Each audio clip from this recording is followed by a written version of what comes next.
So one of the things that Brittany will talk with you a bit about later, and we certainly can have more conversations through email, et cetera. And when you get into the application process, you'll see more of this. But we are interested in seeing people measure the outcomes of the work that they're doing. So that's the mission of the internet. And I want to talk a little bit about our program. So next slide, please.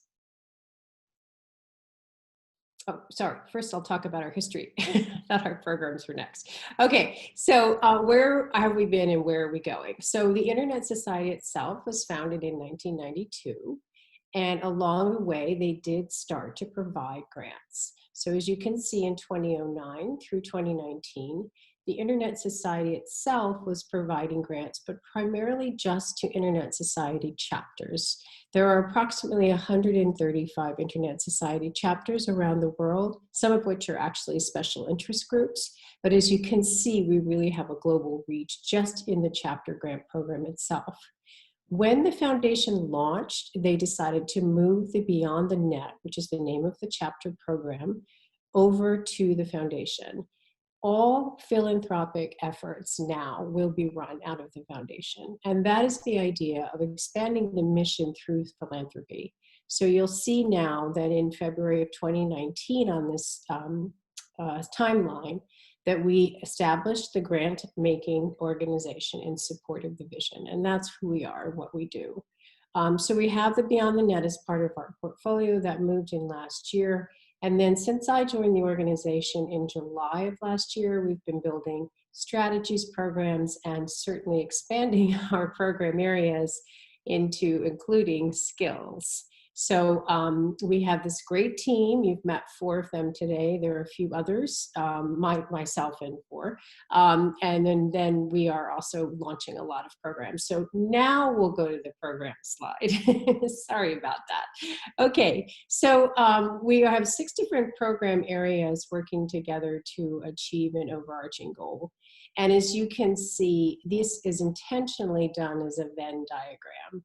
The idea being that all of the programs that the Internet Society Foundation will fund, we really want to be sure that they interact and that they have the same sets of criteria and the same sets of interest in making an impact, as I mentioned up front. So we do keep an eye on the entire portfolio as opposed to having our programs in silos.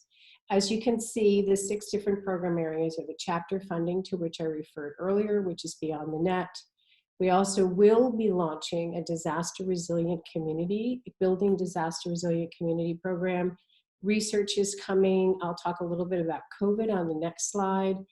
Innovation is coming. And then of course, we will be talking a lot today about skills, which for your information stands for strengthening communities, improving lives and livelihoods. And if we go to the next slide, I do believe that that is spelled out. Yes, it is. Okay, good. So you can see, and I will actually end on skills so that I can then transition over to Brittany. She's the program officer for the skills program. She also happens to be the program officer for Beyond the Net, and she also helps us with the IGF funding. On the previous slide, we did have a box, and you'll see that if you want to rewatch the recording, that we do fund internet schools or schools of internet governance. We also fund IGF national, regional, and global events. So that's part of the foundation's portfolio and part of Brittany's portfolio as well. So I'm not going to speak anymore about the funding of the chapters. I think I've said enough. I'll come back to skills at the end. Just so you know, we recently, very recently, launched and concluded in a very short period of time an emergency response program specifically for COVID-19. We, as all of you, are so aware of not only how this is so hard for everyone and what an impact it's made on people's lives in terms of economic issues and health issues, but it also has proven that the internet is critical more than ever. If people want to get educated, if people need health care, I mean, with this social distancing and the fact that we can't gather in groups and all these things that are going on around the world, there is nothing more important than being able to connect through the internet. And that applies in Bangladesh, in Senegal, it applies in Colombia, it applies worldwide. So we decided we would launch that in next week. thanks to Mabel, grâce à Mabel, will be launching that program or announcing the awardees of that program. Research, innovation, and building disaster resilient communities, as I mentioned on the previous slide, are programs that we will be launching later. So just so you can see, that's our portfolio. You can read the descriptions. I won't go into that. What I'd rather do now is get to the meat of the matter, and that is skills. So this program was designed specifically to help people who have access to the internet better benefit from it, more skillfully and knowledgeably use the internet. And with that, I'm going to turn it over to our fabulous program officer for SCILLS, Brittany Piovesan. Awesome. Thank you, Sarah. So now that everyone has kind of a better sense of the overall work of the foundation and how all our programs build on each other, I'm going to focus specifically on the SCILLS program, which is why I think you're here today. So the one that stands for Strengthening Communities, Improving Lives and Livelihoods. And as Sarah mentioned, I'm the program officer for this program, including as well as a few others. And so I thought I would give you some ideas of the background on how we came up with this program and how we ended up shaping it in the way that we ended up doing. And so there's sort of three components of that I want to discuss with you today, which is why these focus areas, why these countries of focus, and why the kind of types and sizes of grants that we decided to give out. Overall, for all those three areas, what we want to do with this first year or possibly two of this program is use it really as a kind of pilot, which will allow us to learn about how you implement this kind of program, and also develop a methodology and approach to our work across these three thematic areas and across these three countries. So to dig into that a little bit more, so the focus areas. So education, health, and economic growth, how do we end up with those? Well, I don't think I'm putting too fine a point on it when I said that we spent a lot of time reading, spent a lot of time researching, we spent a lot of time talking to experts, and then we spent even more time reading to try and get a sense of what the needs were across multiple different countries. What areas should we actually be focusing on? And we ended up with education, health, and economic growth because these seem broad enough to cover key areas where we believe internet access can be leveraged to create a lasting impact and to really improve people's lives, while also being specific enough that we can develop a clear methodology and approach to how we implement these programs.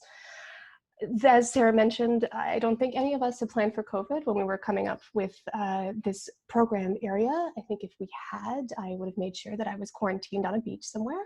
But I do think what COVID has shown us is really the importance of these three areas. And I think that we are close to have gotten them very, very right because we've seen the huge impact that the internet's had on education, health, and economic growth.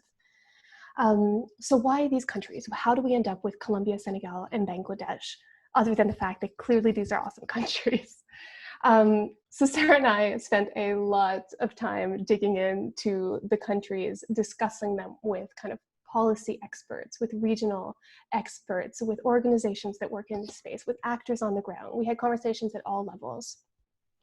And we ended up setting on these three countries for kind of a couple of different reasons, and we were trying to kind of balance a number of requirements. So the requirements that we ended up focusing on were, we focused on lower to middle income countries, and that's sort of varied depending on the regions. On average, like GDP and LAC is higher. We wanted them to have pretty similar levels of internet penetration, so that we were implementing programs in kind of similar environments. And given that the internet is the underlying factor for everything we do, we wanted that to be sort of similar. And so Colombia, Bangladesh, and Senegal have very similar internet penetration rates by about 5% is the difference. We wanted to work in places with relatively stable operating environments. And the reason for that is that we did not want to spend our entire first year of this program just figuring out how you operate in country and how you get funds into the country. And then we also were looking at countries where there are both established but also emerging organizations in the country that we could partner and work with. And finally, as we were considering our final choices, we also wanted countries that were kind of strategically placed to hopefully places where we can establish kind of long-lasting programs, but then also use those as stepping off points to other countries in the region as we expand. because long term, and I've said I'm going to be in this role for a while so I can see this happen, our goal is to create kind of regional and hopefully eventually global programs. But to do that, we need to build and kind of run before we walk. And so that's in general how we ended up with these 3 focus countries. Do I think that these were the only ones we could have worked in? No, there's probably a lot of other countries that would have been great, but at some point we had to pull the trigger, and this is where we ended up. And then in terms of the partnerships, like why do we decide on grants of about $150,000? There's a few reasons for that. First is that, as Sarah mentioned, we're a new foundation. We've been operating really as a team for less than a year. And because of that, we're still learning how we manage grants and how we put processes in place for the foundation. And also, we're also learning how we manage this specific kind of grant. So given this, it is probably what made the most sense for us to work with slightly more established organizations, because one, we're a small team and we don't have the capacity right now to manage a large number of very small grants. We don't have the processes yet. We're kind of learning them as we go to support nascent or kind of newly established organizations at this point in time that might require a little bit more support. And given that we're new to these countries, this is the first time we're really implementing these programs in these 3 countries. We're hoping that working with slightly more established groups would let us learn about how these countries operate, and also hopefully through them we could then have access to maybe more grassroots groups, more community organizations that for many different reasons, be they language barriers, be they trust issues, we wouldn't have access to otherwise. And so that is the reason where we ended up here for our first year, though I think a central core of our foundation is that we want to learn and we want to make sure we get things right. So there's no reason that we couldn't iterate or change as we learn moving forward. Now, in terms of eligibility, which is our next slide, we have kind of 2 different sets of requirements for our grants. The first one is the basic requirements that apply to all our grantees. And this is that the organization we work with be legally registered in the country, and that you have an official bank account in the name of your legal registration, which ensures that we can get you the funds to implement your program. And also we require that organizations be the equivalent of a United States public charity, what we call a 501c3, which is part of the US tax code. Without getting kind of too into details around that, we do have some information on the website about what it means to be equivalent to US 501c3. It's not just being a charity or a nonprofit that is registered in your country. There's a few other pieces to that. So if you're considering applying for these grants, do check out the grantee eligibility requirements, which breaks that down and what you need to be considering to ensure that you are the equivalent of 501c3. What I will say is that once we decide to work with a grantee and possibly move forward with providing you a grant, we will then verify, we will cover the cost of that you are the equivalent of a 501c3. So you don't need to have any kind of documentation from NGO source at the outset. We just ask that you just check on your end to make sure that you think you align with those. And then in terms of specific requirements for the SCILLS program, we're asking that applicants demonstrate that they have knowledge of the focus areas, that it's not the first time you're working in health or education or economic growth, but an area that you have skills and knowledge in, that you know the country. So either if you're a regional organization that is going to be working in Senegal, for instance, that you have experience in that country and connections on the ground. And then hopefully also outside, we would prefer outside of just focusing on the capital city or urban areas. We ask that all our partners obviously be committed to using the internet as a force for good, because that is our underlying tenet. And also that you can demonstrate experience managing larger grants. So in this case, of about $100,000 to $150,000, as well as possibly subgranting to smaller groups. That's not a requirement, but if you do have that experience, that you explain to us how you've done it before. Now that we've gone over generally the program, the eligibility requirements, I'll now turn to the selection process on the next slide. So how do we choose our grantees? What is the process? So what we do is first there is an open call for applications, which is currently on our website. It is very short. If you fill up every single possible character limit, we believe it comes to about 3 pages. So we try to keep it very, very short and kind of easy to apply. Once we get those, we will then review them and ensure that they're in line with our funding areas, that they focus on the countries of interest, and that they're generally the types of organizations we mentioned that we want to work with. If so, those organizations will be invited to submit a full application, which is what you would picture of a normal grant application. So a full budget, monitoring evaluation plan, description of your activities, who you'll be working with in country, all those pieces. And you'll have 6 weeks to pull that together. And then once we receive those applications, we will send those to our independent review panel, which is a panel of experts from a variety of different fields that they can review and score your applications. And based on that, we will create a short list of grantees that we will end up working with. So the selection process and the scoring is not done by foundation staff. It's done independently of us by an independent review panel. And if you're interested in who is on that panel, it's about 35 people, I believe, at this point. And their names are also on our website under grantee eligibility. At the bottom of this slide, and you'll find this on the funding page for SCILLS as well, is the exact criteria that we are going to ask the independent review panel to score you on. So if you're wondering what we're looking at from your application, these are exactly the questions that we will be asking the independent review panel. So we want to be transparent and make sure that everyone had that information as they pull together their applications. And then in terms of timelines, I think this is the key information on the next slide. So this is the timelines for the process that I just described, but I'm going to highlight the key days, I think, for applicants. So first key date is the statement of interest, which is currently open. That will close on July 3rd. So you have about a month to submit your statement of interest. One thing I will flag right now is you log into our grants management system. There's kind of a 2-step process before you can apply. So the first step is that you need to register in the system, and then it takes about 24 to 48 hours, depending on when you do it, for us to approve your registration, and then you can go in and actually start your application. So keep that in mind. Do not wait till the last minute to register.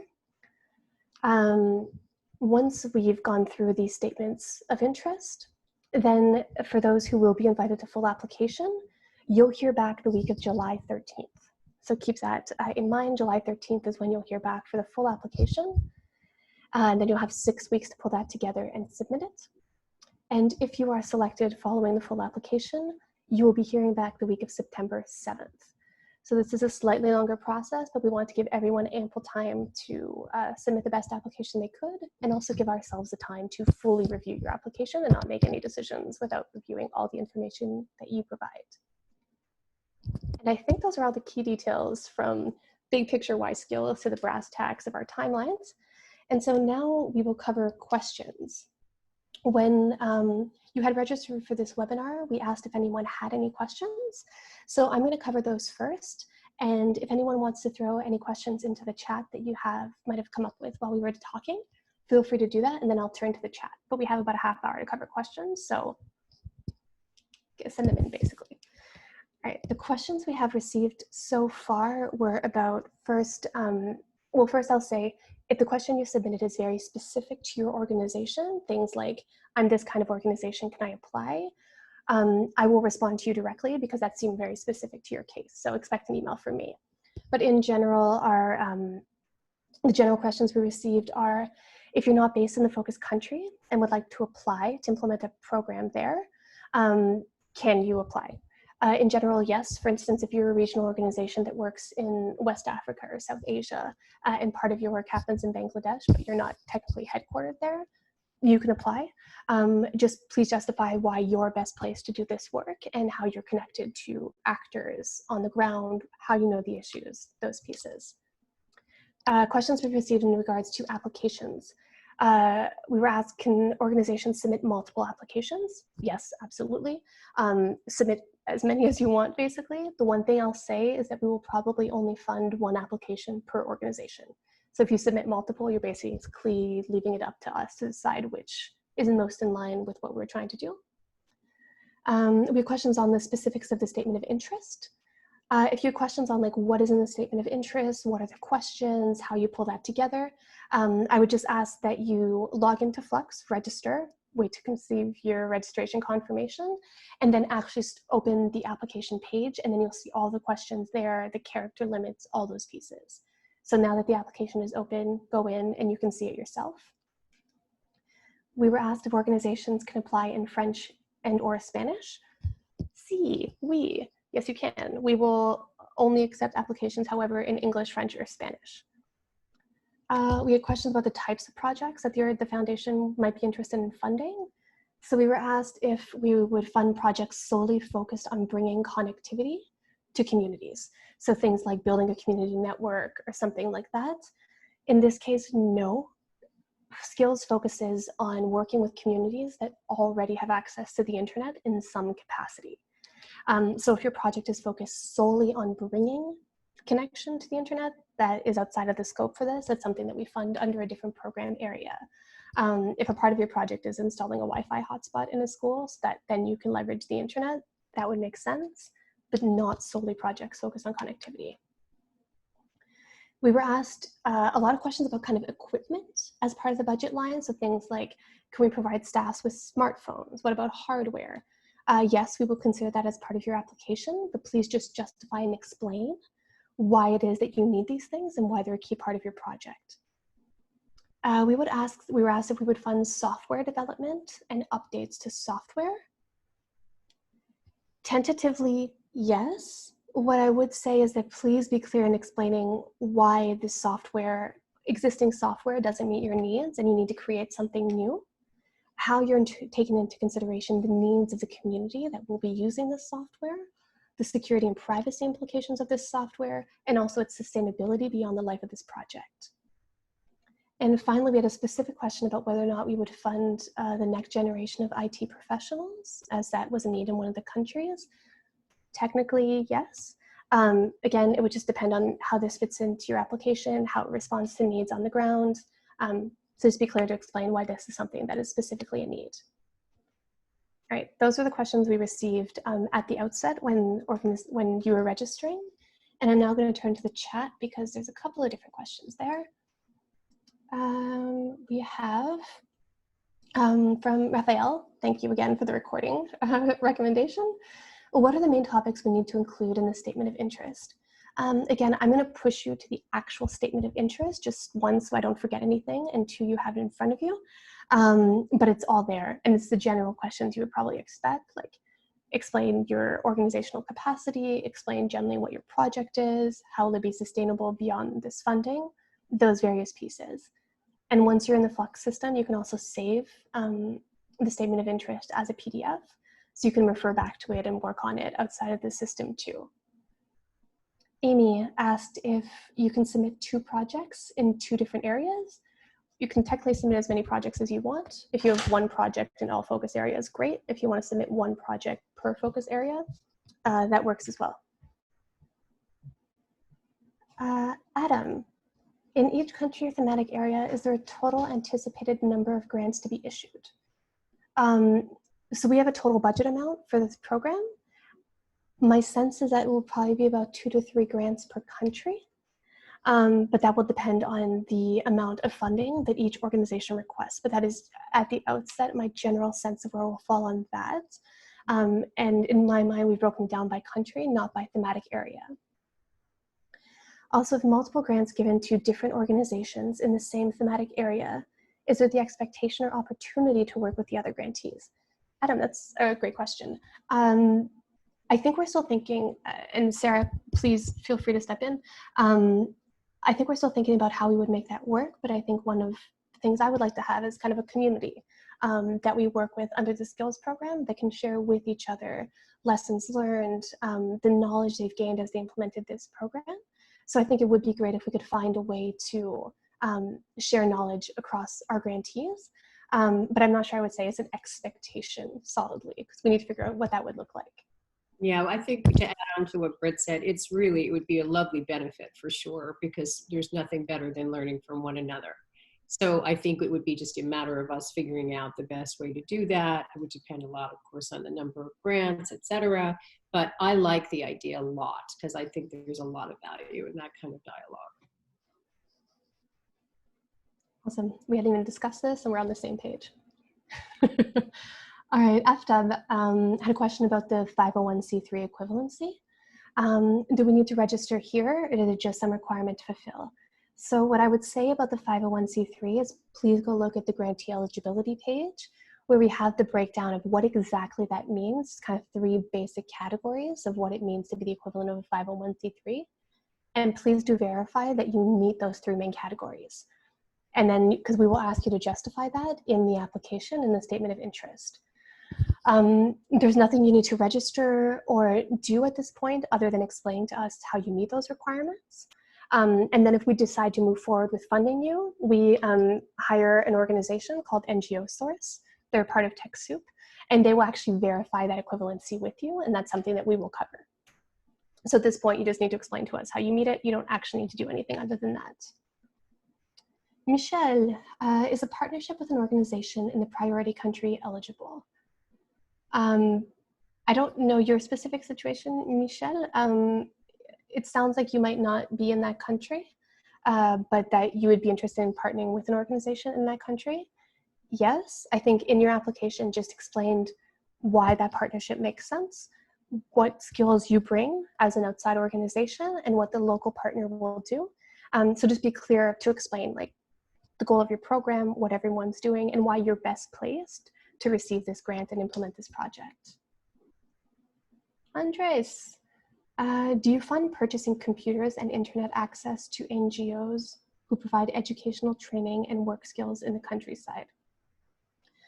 So with all budget items, and this is just general, please explain why you need that, be it a computer or travel costs, if that's a part of your budget. Just be clear in explaining in your budget narrative why that's a thing you need. I think we are open to purchasing computers. We don't want projects that focus solely on providing computers though. And we're open to like Wi-Fi hotspots. It's just we don't want a program that focuses solely on providing internet access because that's a different funding area for us. Julian, skills will accept various projects per country. Yes, it will depend on the budget, but I assume we'll probably have 2 to 3 projects in one country.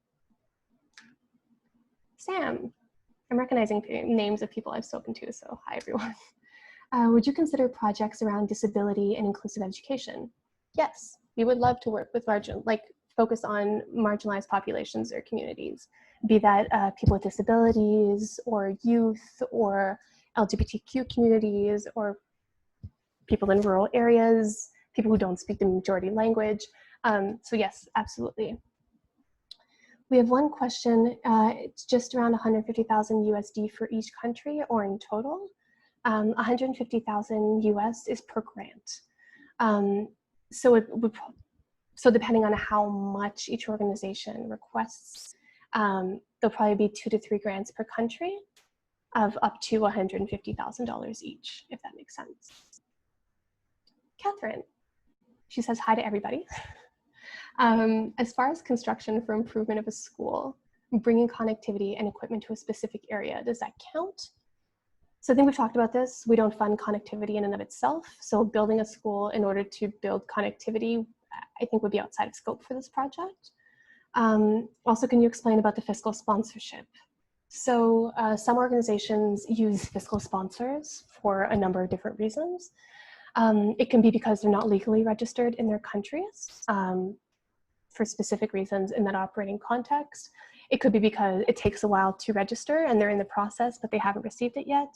It could be because the organization just doesn't have the experience in managing the size of grants and so doesn't have the kind of finance and program staff required. And what the fiscal sponsor does is that it received the funds and it ensures that they are properly managed in coordination with the partner who's actually implementing the project. So we will accept fiscal sponsorships. And if you are going to propose a fiscal sponsorship, maybe just send us an email and we'll explain how to submit that application in the system so that it's clear what's happening. Valeria, can the proposal submitted cover only a part or phase of a bigger project? If yes, do we have to explain how the rest of the project will be funded? That's a good question. I think we would be open to funding something that's part of a larger project. What I would encourage you to do is do explain what the larger project is and where those funds are coming from, just so that as we, and especially the IRP, review the proposal, it's clear to them that the project is sustainable, and where you're at in terms of the funding, because it just gives them the additional information to then make the decision about your specific project as part of something larger. But if you can clearly demonstrate the larger project has had impact, has had a lot of connections in the country, that's great, and please do that. Michelle, you're from Cameroon. Okay, that explains the connections to Senegal. Yeah, if you're an organization operating in Cameroon that has connections in Senegal and you want to work together, I think that makes sense depending on what the project is. It's hard because I don't know the details, but we are open to regional organizations or such working in other countries in which they're not headquartered. Sam, do you fund 100% of the project, or do we need co-funding? You do not need co-funding. We will fund 100% of the project. Amy, I feel like I'm getting through these really fast. Sorry, guys. If you have follow-up questions, please let me know. Amy, could a social enterprise go with a local association as a consortium for a project? So again, I'm going to point you back to the basic eligibility requirements. So we can only fund the equivalent of a 501c3. So I don't know exactly how the social enterprise is registered. If you're not the equivalent of a 501c3, we cannot fund you. So it's in our bylaws. So the local association, if they're the equivalent of a 501c3, if you want to partner with them and they want to submit the application, that would work. I think I said this many times, just explain what the relationship is, what everyone's doing, and the different skills and knowledge that are being brought to the table. All right, that was like 20 questions really fast there. But those are the questions we have so far. I'm going to open it up to the rest of the team. Is there anything I missed that you think absolutely people should know?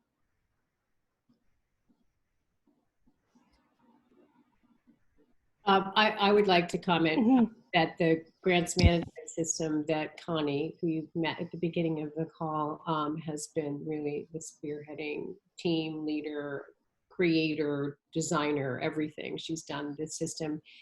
We have found from our grantee programs that we've already launched that people find it to be quite easy to use. I think you'll be finding it easy to use. Maybe some of you have already been in there and you've seen it. We do, of course, have a help desk available. So if for any reason you have some questions, but there's a lot of guidance in there. And I do want to also call attention to the fact that on our website, we have this training where it really helps you in terms of how you might want to think about putting an application together and how you can think about creating impact with the project that you're going to be asking for funding for. So it's on our website, as maybe Brett, oh thanks, so Brett just put the link in the chat. We intentionally did that because we are committed to helping our applicants and our grantees to the greatest degree possible. So we spent quite a bit of time in developing that training. It is in fact available in French, in English, and in Spanish. So you are able, hopefully, to connect with it. But I do think it's important, if you could take a minute to just take a look. I think you'll find there's some good guidance in addition to all the great stuff that Britt has shared specifically for SCILLS today on the call. Right. And just to, I'm pretending like we're high-fiving Sarah and I to build on what Sarah just said. There was a question around for budget, what the breakdown is. And there's a budget guidance in the templates and resources for the training guidance that breaks down like what would fall into different categories of the budget and what we will in general cover. So the question specifically was, will the grant cover salaries and overhead? And is there a max? So yes, absolutely, we will cover salaries for $150,000. We assume that you need at least some staff to manage this grant. In terms of overhead, we have a 20% indirect rate. So anything that isn't, salary, equipment, travel, other direct costs, it doesn't fund under there, and that you cover under your indirect rate. We have a max of 20% that we'll provide. But that is also in our budget guidance. There was another question. I'm Catherine. Just to clarify, we can submit a project below 150, like 75. Um, yes, we are looking for slightly larger grants though. So if that is something that makes sense to you and you can have impact, yes, I don't think we want to go much under 75 though, just given our capacity to manage more grants as a consequence. AFTAB, I'm sorry. Can you please give me an example in terms of innovation? It would be a great help to me. AFTAB, I'm going to point you towards our SCILLS webpage, which I posted 2 comments before you. We have a number of examples there of what different projects might look like under health, education, and economic growth. Those are not meant to be limiting. We don't only want you to propose projects in those areas. If you have other great ideas, we'd love to hear them. We thought it could maybe be a jumping off point for the general types of things we might be interested in funding. So that might be a good resource for you. Connie, yes, our resources are in Spanish and French. And the video that Mabel made that some of you might have seen has closed captioning in Wolof and Bengali as well. So I think that's really cool, check it out. And does the proposal co-funding give points in the evaluation process? No, we don't require co-funding. So, and everything that we do consider in the evaluation process is on the SCILLS page towards the bottom. And I had mentioned that in a previous slide about what we will actually evaluate you on. So co-funding is not a piece of that.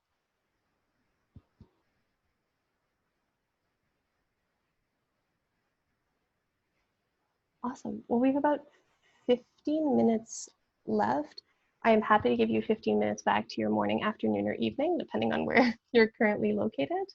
But I think some of you have been in communication with me. You've definitely been on our website. If you have any questions, feel free to reach out to me or reach out to our generic foundation inbox. It's foundation@isocfoundation.org. .org? Wow. Sorry, it's early. .org. Thank you, Connie. It's org. We're all org. It's all .org. That makes sense. That makes a lot of sense. So feel free to reach out there and we'll respond that way. Again, as you start pulling together your statement of interest, do remember that you do need to register in Flux and be approved before you can start the application. You've met 5/7 of the team today. We're only 7 people and we sometimes sleep, though I'm not clear when Connie does because she's normally online. But just give us a chance to register you. That normally takes 24 to 48 hours. So just keep that in mind as part of your application process. Other than that, thank you so much for taking the time to join today. And I'm going to hand it off to Sarah. I just always want to say, I know that everybody is working under brand new conditions, and it's gone on now in some cases for going on 4 months. And we just want to commend everyone for participating in this and wanting to continue to do work at a time where it's more critical than ever that the internet is accessible and that people understand its value. So in some ways, it's very interesting that we're launching this at this time, as I think there are going to be some really new, interesting ideas coming in from you about the ways that we can really benefit people from the access and from helping them be more educated. So I just, for me, just want to say thank you for the work that you're doing, for the work that you're considering doing. And we love reading the grant applications. We share among each other like, wow, did you see this? This is such a cool idea. So we just want you to know we're really ready. So we hope you'll apply soon. And we're here to help. So thanks. And again, stay safe, stay healthy. Awesome. Thank you very much. Have a great day, evening. Oh, wait, sorry, Britt. I think there's a last question from Raphael, which says, I think he's asking when the initiative will start. After September 13th. But that will be requested on the full application. Perfect. Thanks, Britt. Thank you. Thanks, everyone. Bye-bye.